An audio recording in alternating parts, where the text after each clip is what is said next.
Un colonel ceinture noire invite un vétéran à s'entraîner. Ce qui s'est passé ensuite a stupéfait tout le monde. Le silence dans le centre d'entraînement militaire était assourdissant. Deux figures imposantes étaient rivées sur le tapis central, où un colonel décoré se tenait face à face avec un homme que tout le monde avait ignoré quelques instants auparavant. L'atmosphère était si tendue qu'on aurait pu la couper au couteau, tandis que les lumières fluorescentes projetaient des ombres dures sur les visages figés d'incrédulité. « Vous êtes sûr de vous, soldat ?» demanda le colonel Richard. Sa voix était empreinte des 30 années passées dans les marines. Sa ceinture noire pendait parfaitement autour de sa taille, chaque bande témoignant d'innombrables victoires sur d'innombrables tapis. Cet homme était une légende à Fort Davison, un invaincu en plus de 200 combats. Il avait la réputation de briser les os et les esprits avec la même précision. L'homme en face de lui se contenta d'acquiescer. Pas de fanfaronnade, pas de tactique d'intimidation, juste une confiance tranquille qui semblait émaner de quelque part plus profond que ses muscles. Son uniforme de concierge lui pendait sur le corps, mais quelque chose dans sa posture trahissait la force qui se cachait sous le coton. « Je m'appelle Nathan Williams et il y a 60 secondes, je n'étais qu'un visage parmi tant d'autres. » Un concierge, un fantôme qui errait dans ses couloirs avec un balai et un seau, invisible aux yeux de tous ceux qui comptaient. Il voyait l'uniforme, la peau foncée, les mains burinées et ils se faisaient leur petite idée. Ce qu'ils ne voyaient pas, c'était la tempête qui faisait rage en moi, les souvenirs du sable du désert et de la fraternité, des promesses rompues et de la confiance brisée qui hantaient encore mes rêves. Pendant 6 ans, j'avais perfectionné l'art de l'invisibilité. Je pointais à 5 heures du matin. Je nettoyais les casernes. Je vidais les poubelles. J'évitais tout contact visuel. C'était plus sûr ainsi, plus facile que d'expliquer pourquoi un ancien sergent-chef, ayant 3 missions à son actif, se retrouvait à nettoyer les toilettes de marine 2 fois plus jeune que lui. Plus facile que de revivre cette nuit à Fallujah où tout ce que je croyais savoir sur l'honneur et la fraternité s'était effondré comme un château de sable dans un ouragan. Le colonel Richard faisait une démonstration de technique de jiu-jitsu brésilien devant une salle remplie de jeunes marines. Ses mouvements étaient précis et nets. Chaque projection était calculée, chaque soumission conçue pour montrer sa domination. Il se déplaçait comme un prédateur, tout en violence contrôlée et en agressivité à peine contenue. Lorsqu'il a cherché un volontaire pour faire une démonstration, son regard s'est posé 3 fois sur moi.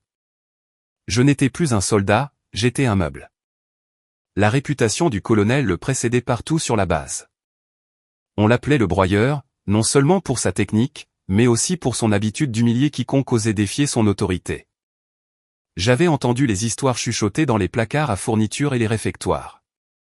De jeunes marines en étaient ressortis brisés, leur confiance en eux anéantie, leur carrière ruinée par un seul moment de manque de respect perçu comme tel. Puis son expression changea. Un sourire cruel se dessina sur ses lèvres, tandis qu'il me désignait du doigt. Son index fendant l'air comme une lame. « Et toi, l'équipe de nettoyage, tu veux nous montrer ce qui se passe quand la discipline se heurte enfin à ce que tu représentes ?» La salle éclata d'un rire nerveux. Quelques marines échangèrent des regards qui en disaient long sur ce qu'ils s'attendaient à voir. Le concierge noir humilié par le colonel intouchable. Une leçon enveloppée d'humiliation servie avec une touche de divertissement. Certains ont sorti leur téléphone, anticipant déjà le moment viral dont ils allaient être témoins. Mais ils ne savaient rien de Fallujah. Ils ne savaient rien des 10 mois que j'avais passés à enseigner le combat au corps à corps aux unités des forces spéciales, avant que tout ne change. Ils ne savaient pas pourquoi j'avais abandonné tout ce que j'avais gagné, portant une culpabilité plus lourde que n'importe quelle médaille, plus lourde que l'étoile de bronze qui prenait la poussière dans le tiroir de mon appartement. Les jeunes marines dans cette pièce voyaient ce qu'ils voulaient voir. Un agent d'entretien, quelqu'un qui ne méritait pas leur attention. Ils ne pouvaient pas imaginer que l'homme qui tenait un balai avait autrefois formé les instructeurs qui avaient formé leurs instructeurs, que j'avais survécu à 3 missions, non pas grâce à la chance, mais grâce à des compétences acquises dans les endroits les plus dangereux du monde. Lorsque je suis monté sur le tapis, posant mes produits de nettoyage avec un soin particulier, quelque chose qui sommeillait en moi depuis de si longues années s'est réveillé. Ce n'était pas de la colère, ce n'était pas de la vengeance. C'était quelque chose de bien plus dangereux, un but. Le point familier des bottes de combat sur les tapis d'entraînement, la mémoire musculaire des mouvements répétés des milliers de fois jusqu'à devenir instinctifs. Le colonel étira ses épaules, roulant son cou avec l'assurance désinvolte d'un homme qui n'avait jamais été vraiment mis à l'épreuve. Il avait bâti sa réputation sur des moments comme celui-ci, brisant tous ceux qui osaient entrer dans son domaine. Ce qu'il ne pouvait pas savoir, c'est qu'il venait d'inviter la seule personne dans cette pièce qui n'avait plus rien à perdre et tout à prouver. Si vous aimez les histoires où une force cachée émerge de l'ombre, où la justice vient des endroits les plus inattendus, ce récit de courage et de rédemption vous laissera sans voix. Les marines formèrent un cercle serré autour de nous, leur chuchotement créant une bande sonore d'anticipation et de préjugés. Le colonel Richard s'ajusta une dernière fois, les yeux rivés sur moi, cherchant la peur qu'il s'attendait à y trouver. Et à ce moment-là, debout sur un tapis qui allait bientôt devenir le théâtre du bouleversement le plus choquant de l'histoire de Fort Davison, j'ai pris une décision qui allait tout changer. Mais ce qui s'est passé dans les 3 minutes qui ont suivi n'allait pas seulement humilier un colonel qui se croyait intouchable. Cela allait révéler une vérité sur le respect, la dignité et l'erreur catastrophique que constitue le fait de sous-estimer quelqu'un en raison de la couleur de sa peau et de l'uniforme qu'il porte. Le colonel Marcus Richard n'était pas cruel de nature. Il l'était devenu après avoir passé des décennies à croire que la force consistait à écraser quiconque osait se dresser dans son ombre.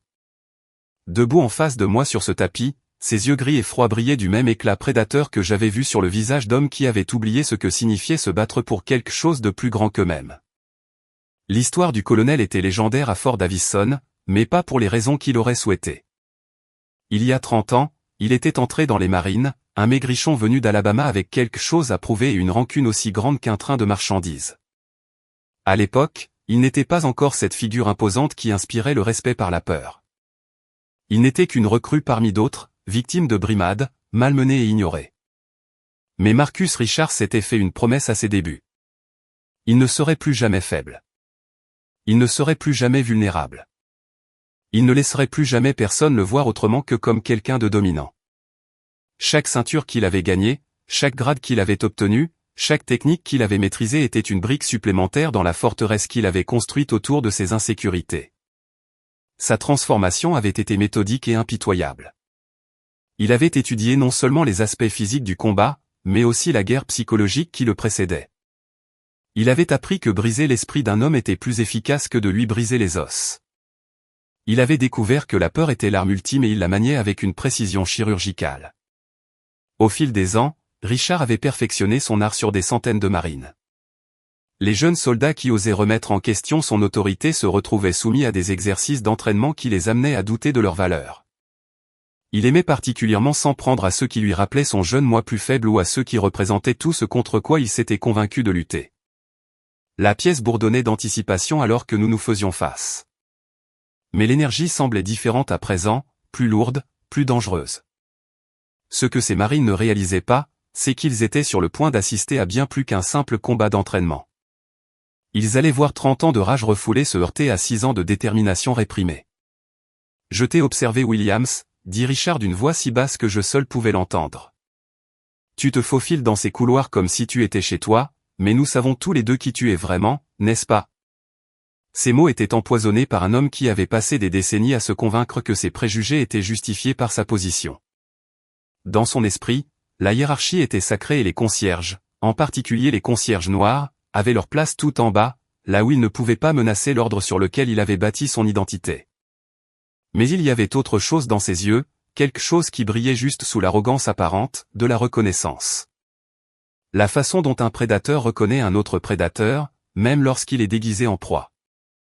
Malgré son complexe de supériorité, un instinct profond lui disait que les choses n'allaient pas se dérouler comme il l'avait prévu. La foule se pressait, l'excitation était palpable. Ils avaient entendu parler des démonstrations légendaires de Richard. Comment il avait un jour fait pleurer un lieutenant devant tout son peloton. Comment il avait mis fin à plus d'une carrière prometteuse d'une seule défaite humiliante. Il s'attendait à un sport sanglant déguisé en formation. Le jeune caporal Martinez se tenait au premier rang, son téléphone déjà en mode enregistrement. Il avait été l'une des victimes de Richard 6 mois auparavant, une démonstration qui l'avait amené à se demander s'il avait sa place dans le corps. À présent, il observait avec un espoir à peine dissimulé, priant pour que quelqu'un, n'importe qui, donne enfin au colonel un avant-goût de son propre remède. Le sergent-chef Johnson s'agitait nerveusement près de la sortie, la main instinctivement portée vers sa radio. Johnson était de la vieille école, un vétéran qui avait connu le combat et les vrais guerriers. Quelque chose dans ma façon de bouger, dans mon attitude, malgré mon uniforme de concierge, le rendait nerveux.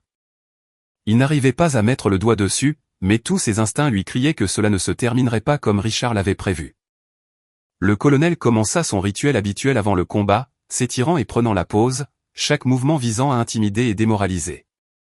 Il avait perfectionné cette guerre psychologique pendant 3 décennies, utilisant ces moments cruciaux avant le contact pour semer le doute dans l'esprit de son adversaire. Vous savez ce que j'aime dans les démonstrations comme celle-ci ? Annonça Richard à la foule sans jamais me quitter des yeux. Elle rappelle à tout le monde le respect de savoir rester à sa place, de comprendre que dans le monde réel, il y a ceux qui dirigent et ceux qui suivent. Ces mots flottaient dans l'air comme la fumée d'un pont en feu. Ce qu'il ne réalisait pas, c'est que chaque syllabe en disait plus long sur son caractère que n'importe quelle enquête sur son passé. Voici un homme tellement peu sûr de lui qu'il avait besoin de rabaisser les autres pour se sentir puissant.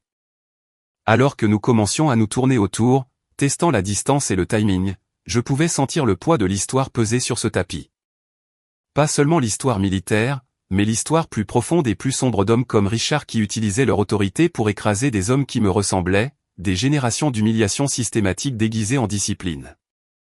Mais quelque chose avait changé dans l'équilibre de cette confrontation. Pour la première fois depuis des décennies, le colonel Richard était sur le point de découvrir ce qui se passe lorsqu'une force imparable rencontre un objet inamovible, lorsque 30 ans de domination artificielle se heurtent à un talent authentique forgé dans le creuset du combat réel. Les marines retenaient leur souffle tandis que nous réduisions la distance qui nous séparait, tous deux portant les fantômes de notre passé dans une collision qui allait bouleverser tout ce qu'ils pensaient savoir sur le pouvoir, le respect et les dangereuses suppositions que nous faisons sur la force. Ce qu'aucun d'entre eux ne pouvait prévoir, c'est qu'ils étaient sur le point d'assister au moment précis où une supériorité soigneusement construite allait rencontrer une véritable capacité avec les conséquences dévastatrices qui s'ensuivraient. Il y a un moment dans le parcours de chaque guerrier où l'univers met à l'épreuve non seulement vos compétences, mais aussi votre âme. Quand tout ce que vous avez enfoui sous des années de silence exige soudainement d'être entendu. Alors que le colonel Richard et moi tournions l'un autour de l'autre sur ce tapis, je pouvais sentir ce moment approcher comme le tonnerre avant l'éclair. La vérité sur la force ne se trouve pas dans les manuels militaires ou les livres d'arts martiaux. Elle se forge dans le silence entre 2 battements de cœur, dans les décisions prises en une fraction de seconde qui définissent qui nous sommes vraiment lorsque tout nous a été enlevé. Voyons de quoi tu es vraiment fait, gamin, siffla Richard, la voix imprégnée de décennies de préjugés hérités. Ce simple mot, gamin, resta suspendu dans l'air comme une arme chargée. Ce n'était pas seulement du manque de respect. C'était une tentative délibérée de me réduire à quelque chose de moins qu'humain, quelque chose qu'il pouvait détruire sans conséquence. Mais voici ce que les hommes comme Richard ne comprennent jamais. Quand on a déjà perdu tout ce qui compte, leurs paroles deviennent impuissantes. Quand on a regardé dans l'abîme de ses propres échecs et qu'on a trouvé le courage de continuer à respirer, leurs menaces deviennent un bruit de fond. Les marines qui nous entouraient ont senti le changement d'énergie. Ce n'allait pas être une nouvelle humiliation de routine. Quelque chose d'électrique crépitait entre nous, la collision de 2 philosophies très différentes sur ce que signifie être fort. Richard représentait l'ancienne méthode, la domination par la peur, le respect par l'intimidation. J'avais quelque chose de complètement différent. Le pouvoir acquis par le sacrifice, la force tempérée par la perte. Lorsque nous avons commencé à nous affronter, Richard a immédiatement utilisé son mouvement signature, une brutale projection par-dessus l'épaule destinée à mettre fin au combat avant même qu'il ne commence. C'était de l'agressivité pure, tout en force et sans finesse. Le genre de technique qui fonctionnait parfaitement contre de jeunes marines intimidés, déjà vaincus avant même de toucher le tapis. Mais je n'étais pas un jeune marine. J'étais un fantôme qui avait appris à danser avec la mort dans des endroits où l'hésitation signifiait ne jamais rentrer chez soi. J'ai redirigé son énergie avec un minimum d'effort, utilisant son propre élan contre lui. Le choc dans ses yeux fut immédiat et indéniable. Pendant 3 décennies, personne n'avait osé contrer ses attaques avec une telle efficacité. Personne n'avait réussi à rendre ces techniques légendaires, ordinaires. Impossible, murmura quelqu'un dans la foule. Mais impossible n'est qu'un autre mot pour inattendu et j'avais bâti toute ma carrière militaire en étant sous-estimé par des hommes qui ne voyaient pas plus loin que leurs propres préjugés. La véritable révélation est venue lorsque Richard a essayé de s'adapter, lançant des combinaisons qui auraient submergé la plupart de ses adversaires. Chaque attaque était contrée avec un calme et une précision implacables. Chaque mouvement agressif était redirigé dans le vide. Je ne me battais pas contre lui. Je lui donnais une leçon. Je lui montrais la différence entre une domination artificielle et une véritable maîtrise. Mais cette leçon ne concernait pas seulement les arts martiaux. Elle touchait à quelque chose de plus profond, de plus fondamental. Elle concernait le jeu dangereux qui consiste à juger les gens sur leur apparence, leur position sociale ou la couleur de leur peau. Elle concernait l'arrogance catastrophique qui consiste à croire que le rang équivaut automatiquement à la valeur. La pièce est tombée dans un silence stupéfait lorsque Richard s'est retrouvé sur la défensive pour la première fois depuis des décennies. L'image d'invincibilité qu'il avait soigneusement cultivée se fissurait comme de la glace au printemps. Les marines qu'il adorait ont commencé à voir quelque chose qu'ils n'avaient jamais vu auparavant. Leur colonel intouchable luttant contre un homme qu'ils avaient jugé insignifiant. Ce qu'ils ne pouvaient pas savoir, c'est que cette confrontation couvait depuis 6 ans. Chaque jour, je nettoyais ces sols. J'endurais leur regard méprisant. J'avalais leur manque de respect. Tout cela m'avait mené à ce moment, pas pour me venger, mais pour quelque chose de bien plus puissant, retrouver ma dignité. Au milieu de notre échange, quelque chose a changé dans ma conscience. J'ai cessé de voir le colonel Richard comme mon adversaire et j'ai commencé à le voir comme le symbole de tous les systèmes, de toutes les institutions, de toutes les personnes qui avaient dit à quelqu'un comme moi que nous n'avions pas notre place, que nous n'étions pas dignes, que notre valeur était déterminée par l'uniforme que nous portions plutôt que par notre personnalité. La décision s'est cristallisée à cet instant. Il ne s'agissait pas de vaincre un colonel plein de préjugés. Il s'agissait de prouver que la force ne s'affiche pas à travers des galons et des titres, que les guerriers les plus dangereux sont souvent ceux que la société rend invisibles. Richard m'a donné tout ce qu'il avait. 30 ans d'expérience, sa réputation et son désespoir le plus profond. Mais j'avais appris depuis longtemps que le désespoir n'était que la peur sous une autre forme. Et la peur n'avait jamais été à la hauteur de ma détermination. Alors que je me préparais à mettre fin à cette démonstration d'une manière qui entrerait dans l'histoire de Fort Davison pendant des années, je réalisais que parfois les révolutions les plus puissantes ne se produisent pas avec des gestes grandioses, mais avec des moments tranquilles qui brisent tout ce que les gens pensaient savoir sur le pouvoir. Les 60 secondes qui suivirent prouvèrent que la véritable force ne consiste pas à dominer les autres, mais à choisir le moment où l'on révèle le guerrier qui a toujours été caché sous l'uniforme que l'on nous a forcé à porter. Dans la fraction de seconde qui précède le combat, l'esprit d'un guerrier devient à la fois un champ de bataille et un sanctuaire. Alors que le colonel Richard et moi tournions l'un autour de l'autre comme des prédateurs à la recherche d'une faiblesse, ma conscience s'est déplacée vers un endroit que je n'avais pas visité depuis 6 ans. Le centre tactique où l'instinct de survie se confond avec une précision mortelle. La foule voyait 2 hommes se préparer à lutter. Ce qu'elle ne pouvait pas voir, c'était la partie d'échec stratégique qui se déroulait dans mon esprit. Chaque mouvement de Richard révélait des informations cruciales sur l'adversaire que j'étais sur le point de démanteler. Sa posture était parfaite mais rigide. Des années d'enseignement lui avaient donné une technique irréprochable mais prévisible et mécanique. Chaque pas suivait le même schéma qu'il avait inculqué à d'innombrables marines, efficace, discipliné, mais dépourvu de la fluidité et de l'adaptabilité qui distinguent les guerriers de salle de classe des survivants du champ de bataille. J'avais déjà vu ce type d'homme à Fallujah, des officiers qui avaient gagné leur galon dans des environnements contrôlés où leurs adversaires suivaient les mêmes règles qu'ils avaient mémorisées. Mais le combat réel, celui qui dépouille de tout artifice et révèle qui vous êtes vraiment, m'avait appris que la survie appartenait à ceux qui savaient improviser lorsque le manuel échouait. Ma respiration s'est stabilisée au rythme que j'avais appris pendant ces 10 mois d'entraînement dans les forces spéciales. 4 temps pour inspirer, 2 pour expirer, 6 pour expirer. Une technique de méditation qui ralentissait le temps et aiguisait la concentration jusqu'à ce que chaque détail devienne clair comme de l'eau de roche. La répartition du poids de Richard, la légère préférence pour sa jambe gauche qui suggérait une vieille blessure, la façon dont ses yeux suivaient le centre de mon corps plutôt que mes mains. Une erreur classique qui trahissait ses intentions. Mais il ne s'agissait pas seulement de technique, il s'agissait de quelque chose de plus profond, de plus personnel. Toutes les humiliations que Richard avait infligées aux jeunes marines, toutes les carrières qu'il avait détruites avec ses démonstrations tordues, tous les moments où il avait utilisé son autorité pour briser les esprits au lieu de les construire, tout cela était sur le point de boucler la boucle. Le fantôme du sergent Nathan Williams s'était maintenant réveillé complètement, la mémoire musculaire revenant comme l'eau d'un barrage brisé.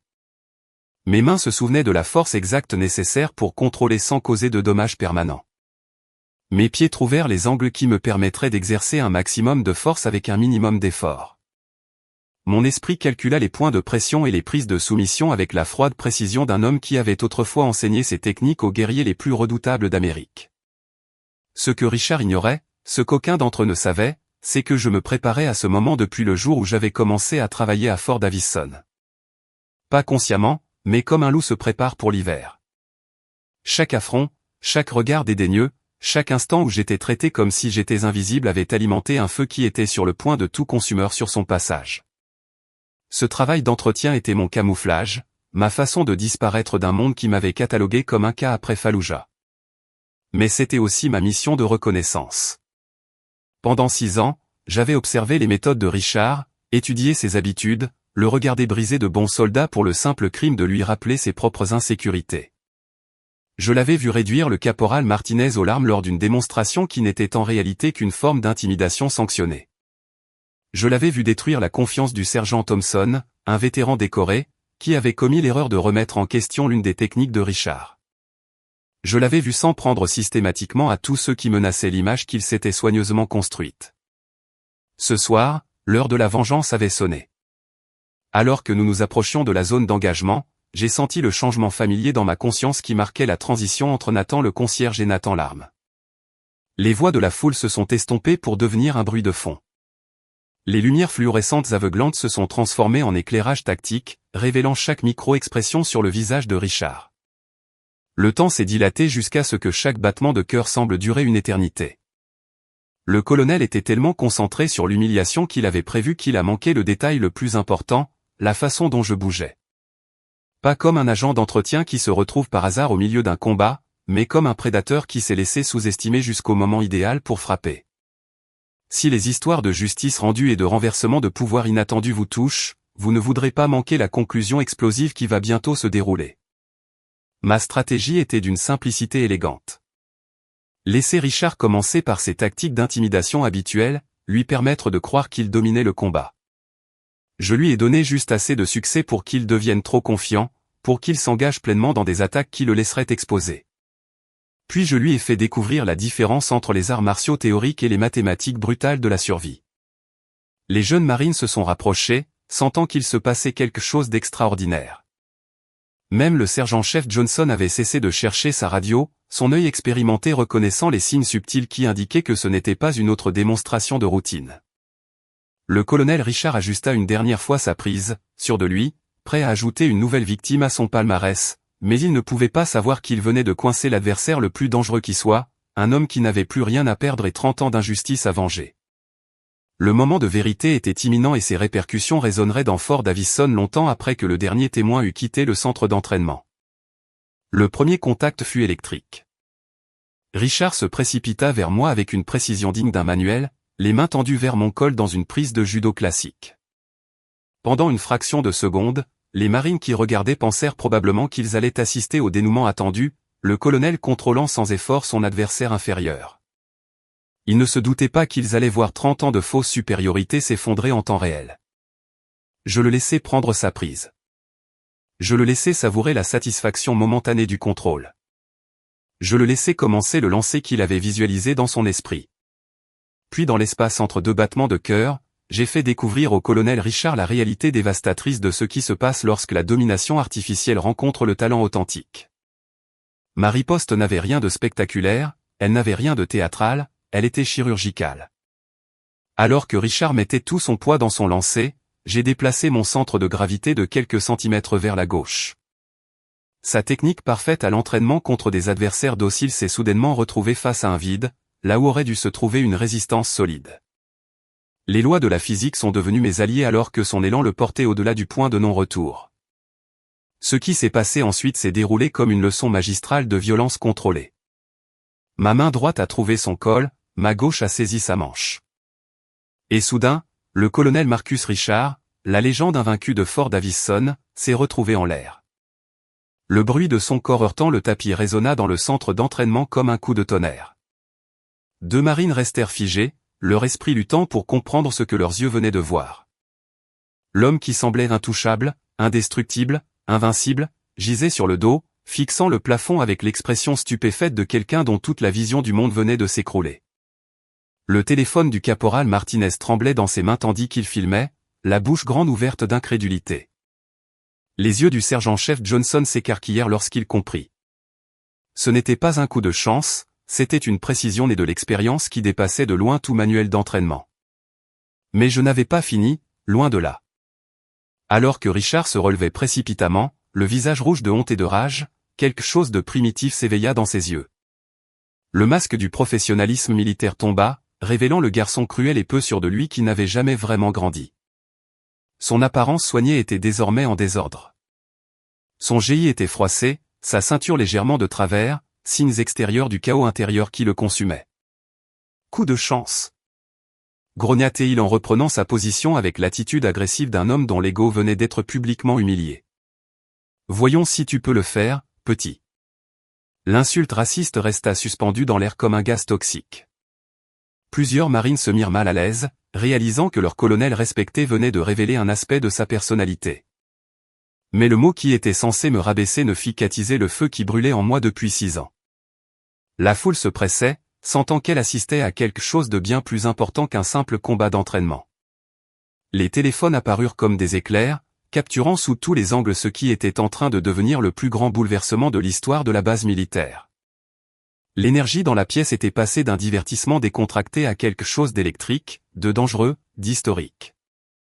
Richard attaqua à nouveau, cette fois avec la fureur désespérée d'un homme qui se bat pour sa réputation. Ses techniques étaient plus rapides, plus dures, plus violentes, mais le désespoir en négligeant et la colère rend prévisible. Chaque attaque qu'il lançait était contrée avec un timing si parfait, exécutée avec une telle aisance que j'avais l'impression de lire dans ses pensées. Quand il a essayé de m'attraper par le col pour contrôler ma tête et me donner un coup de genou, je n'étais tout simplement pas là. Mes mouvements étaient fluides, économiques, d'une efficacité redoutable. Je me suis échappé de son emprise comme de la fumée, me suis placé dans son angle mort et ai saisi sa ceinture sans qu'il s'y attende. La deuxième prise était un véritable poème. Alors qu'il tentait désespérément de reprendre le contrôle, je me suis glissé à l'intérieur de sa garde et j'ai saisi son bras par-dessous et lui ai asséné un coup de hanche qui l'a projeté à travers le tapis avec une force telle que les murs en ont tremblé. Cette fois, il n'était pas question de chance. C'était du talent, un talent pur, indéniable, dévastateur, qui appartenait à un autre univers que les démonstrations contrôlées auxquelles il était habitué. Les marines ont éclaté en chuchotements choqués. Quelqu'un a poussé un cri de surprise. Un autre a laissé échapper un sifflement admiratif. Mais la réaction la plus révélatrice est venue du sergent-chef Johnson qui a simplement secoué la tête et murmuré « Où diable le concierge a-t-il appris à se battre comme ça ?» La question se répandit comme une traînée de poudre dans la foule. Qui était cet homme qu'ils avaient considéré comme invisible? Comment quelqu'un avec un tel talent avait-il fini par passer la serpillière dans leur couloir? Et pourquoi avait-il caché cette capacité dévastatrice derrière une façade de servitude? Richard se releva plus lentement cette fois-ci, le souffle court, sa confiance complètement brisée. Pour la première fois en 30 ans, il était confronté à un adversaire qui n'était pas intimidé par son grade, sa réputation ou ses techniques de guerre psychologique. Il faisait face à quelqu'un qui avait été forgé dans le feu réel et non les flammes contrôlées d'un centre d'entraînement. Mais il se passait autre chose à présent, quelque chose qui transcendait la technique et entrait dans le domaine de la justice. Tous les jeunes marines que Richard avait humiliés regardaient leur bourreau se faire démanteler méthodiquement. Toutes les carrières qu'il avait détruites, toute la confiance qu'il avait brisée, tous les moments d'abus déguisés en entraînement, tout cela lui était rendu avec intérêt. C'est lors du 3e échange que Richard a appris la leçon la plus cruelle de toutes, que toutes les techniques du monde ne servent à rien quand on se bat contre quelqu'un qui a survécu à des situations où l'échec signifiait la mort. Il s'est jeté sur moi avec tout ce qui lui restait, lançant des combinaisons qu'il avait répétées 10 000 fois. Une feinte haute, un coup bas. Il m'a attrapé par le col et a tenté une projection sacrificielle. Chaque mouvement était techniquement parfait, mais émotionnellement désespéré. Mais je ne me défendais plus contre un artiste martial. Je neutralisais une menace, utilisant des compétences acquises dans les endroits les plus meurtriers de la planète contre des ennemis qui se battaient sans règle ni pitié. Lorsque j'ai attrapé son poignet en plein mouvement et que je l'ai tordu dans une clé de bras debout, la pièce est devenue silencieuse, à l'exception de sa respiration haletante. Lorsque j'ai enchaîné sans transition avec une prise qui l'a projeté face contre terre, le silence est devenu total. Et lorsque j'ai réussi à lui faire une prise d'étranglement qui l'a laissé complètement impuissant, tapant frénétiquement contre mon avant-bras, la légende du colonel Marcus Richard est morte à jamais. Mais c'est ce qui s'est passé ensuite qui restera gravé dans les mémoires longtemps après la fin de l'affrontement physique. Alors qu'il gisait là, son monde brisé, je me suis penché suffisamment près pour qu'il soit le seul à entendre mes paroles. La prochaine fois que tu voudras humilier quelqu'un à cause de la couleur de sa peau, lui ai-je murmuré d'une voix aussi calme que la mort en hiver, assure-toi de savoir à qui tu as affaire. La prise de soumission que j'ai appliquée ensuite n'était pas seulement une démonstration de technique supérieure, c'était une déclaration. Une déclaration que le temps où l'on utilisait l'autorité pour écraser la dignité était révolu, du moins dans ce coin du monde, du moins cette nuit-là. Si vous êtes captivé par les histoires où la justice émerge de l'ombre pour réparer des décennies d'injustice, où une force cachée se lève pour défier le pouvoir illégitime, assurez-vous d'être abonné. Car les conséquences de cette confrontation vont bouleverser tout ce que vous pensiez savoir sur la force et le respect. Lorsque j'ai finalement lâché prise et que je me suis tenu debout devant le colonel brisé, sa réputation en ruine et son autorité définitivement détruite, j'ai réalisé que cette victoire allait bien au-delà d'une simple vengeance personnelle. Elle concernait toutes les personnes qui avaient été rejetées, sous-estimées ou humiliées à cause de ce qu'elles étaient plutôt que de ce dont elles étaient capables. Mais alors que la foule de Marine assimilait ce dont elle venait d'être témoin, que les téléphones immortalisaient le moment où David avait renversé Goliath, aucun d'entre eux ne pouvait imaginer les bouleversements qui allaient transformer Fort Davison à jamais. Au lendemain de ce qui allait devenir la nuit où Fort Davison a changé pour toujours, quelque chose de remarquable s'est produit. Pas d'applaudissements, pas de célébration, juste un silence si profond qu'il semblait sacré. Le colonel Marcus Richard est resté allongé sur ce tapis pendant 37 secondes.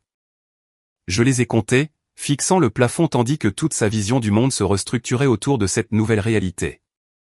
Lorsqu'il s'est enfin redressé, quelque chose de fondamental avait changé dans son regard.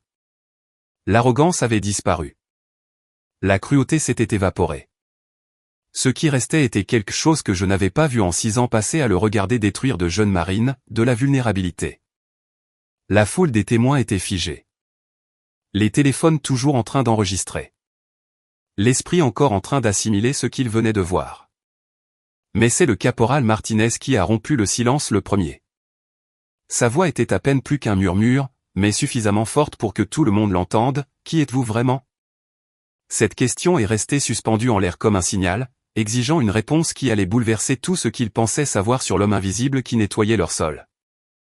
J'ai aidé Richard à se relever, non pas pour montrer ma domination, mais en signe de reconnaissance entre guerriers. Sa main était ferme, mais sa fierté était brisée à jamais. Parfois, c'est exactement ce qui doit arriver pour que la véritable croissance puisse commencer. Sergent-chef Nathan Williams, ai-je dit d'une voix qui a résonné dans le centre d'entraînement silencieux. 3e bataillon, 2e régiment de marine. 3 missions à Fallujah. Ancien instructeur de combat au corps à corps, groupe d'entraînement aux opérations spéciales. Cette révélation frappa la pièce comme un choc sismique. Soudain, tous les regards méprisants, tous les moments où ils m'avaient traité comme si j'étais invisible, toutes les suppositions qu'ils avaient faites sur la base de mon uniforme et de la couleur de ma peau s'écroulèrent autour d'eux comme un château de cartes dans un ouragan. Le sergent-chef Johnson s'avança, le visage buriné marqué par un mélange de respect et de honte. « Pourquoi » demanda-t-il. « Pourquoi un travail de concierge? Pourquoi nous laisser vous traiter comme si vous n'étiez personne » terminai-je à sa place. La réponse honnête était complexe, empreinte de culpabilité, de chagrin et de choix qui avaient semblé nécessaires à l'époque parce que parfois il faut disparaître pour découvrir qui on est vraiment au-delà de tout le bruit. Mais il y avait plus que cela. Je fuyais Fallujah, les souvenirs de ce qui s'était passé lorsque l'entraînement avait tourné au drame, lorsque des décisions prises en une fraction de seconde dans un complexe poussiéreux avaient changé des vies à jamais. Le poste de concierge n'était pas seulement un camouflage, c'était une pénitence, une façon de servir sans porter le poids du commandement, sans risquer une nouvelle erreur qui pourrait briser l'avenir de quelqu'un. Le colonel Richard retrouva sa voix bien qu'elle fût cassée et hésitante. La technique que vous avez utilisée, ce n'était pas une technique standard de l'armée. J'acquiesçai lentement. Quand on forme ceux qui forment les enseignants, on apprend des choses qui ne figurent dans aucun manuel. On apprend que la vraie force n'est pas une question de domination. C'est savoir quand ne pas utiliser ce dont on est capable. La transformation qui s'ensuivit ne se fit pas du jour au lendemain, mais elle commença à ce moment-là. Richard, dont l'autorité avait été définitivement remise à sa place, se mit à poser des questions au lieu de donner des ordres. Il commença à écouter ses marines au lieu de leur faire la leçon. L'homme qui avait bâti sa carrière en brisant des esprits se retrouva soudainement à les reconstruire. La nouvelle de cette nuit-là s'est répandue comme une traînée de poudre à Fort Davison puis au-delà. Des vidéos publiées sur les réseaux sociaux sont devenues virales en quelques heures. Mais il ne s'agissait pas seulement d'un concierge qui avait battu un colonel. Il s'agissait de quelque chose de plus profond, un rappel que la force se présente sous des formes que nous ne reconnaissons pas toujours et que nos suppositions sur les gens basées sur leur apparence ou leur position peuvent être terriblement erronées.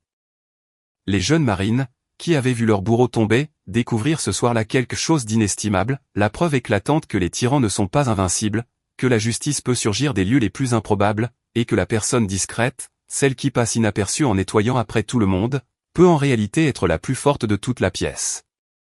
En moins d'un mois, on me proposa de reprendre mon grade et d'occuper un poste de chef instructeur. Ce respect, je ne l'avais jamais réclamé, mais je l'avais apparemment gagné. Pourtant, la plus belle récompense issue de ces 6 années d'invisibilité n'avait rien à voir avec un titre ou un uniforme, j'avais appris qu'il n'était pas nécessaire d'être reconnu ou d'occuper une position élevée pour changer les choses. Parfois, le geste le plus puissant que l'on puisse accomplir consiste simplement à être présent, jour après jour, avec dignité et détermination. La véritable victoire ne se trouvait pas dans cette confrontation de 3 minutes, mais dans ce qui avait suivi, les conversations dans les couloirs avec des marines venus m'avouer qu'ils se sentaient ignorés ou sous-estimés, les officiers qui commençaient à examiner leurs propres préjugés, et une culture qui, lentement mais sûrement, se mettait à évoluer, avec prudence mais dans la bonne direction. Le colonel Richard et moi ne sommes jamais devenus amis, mais nous avons atteint quelque chose de plus précieux, une relation d'enseignant et d'élève, où chacun apprenait que le véritable leadership ne consiste pas à écraser l'opposition, mais à élever autrui au-delà de ce qu'il croyait possible. Pendant toutes ces années passées à passer la serpillière dans les couloirs de l'armée, j'ai compris que la vraie force parle à voix basse, tandis que la faiblesse crie, que le vrai pouvoir protège, plutôt que de détruire, et que les batailles les plus importantes ne se livrent pas toujours pour obtenir une victoire, mais parfois pour défendre la simple reconnaissance de la dignité humaine. L'uniforme de concierge est toujours suspendu dans mon placard, témoin silencieux du fait que chaque personne que l'on croise porte en elle des histoires insoupçonnées, des talents invisibles et une force qu'on ne voit venir qu'au moment où elle décide de se révéler. Dans un monde prompt à juger sur les apparences, cette leçon mérite d'être gravée dans la mémoire. Ce ne sont ni vos circonstances qui définissent vos capacités, ni votre uniforme qui détermine votre valeur. Parfois, celui que tout le monde sous-estime est précisément celui qui va tout bouleverser. La révolution ne se part pas toujours de tambours et de fanfares, elle peut arriver avec un balai dans une main et une dignité inébranlable dans l'autre. Elle peut naître le jour où quelqu'un décide qu'il a été invisible assez longtemps. Et parfois, la justice a le visage d'un concierge qui refuse de laisser passer 3 décennies de manque de respect sans y répondre.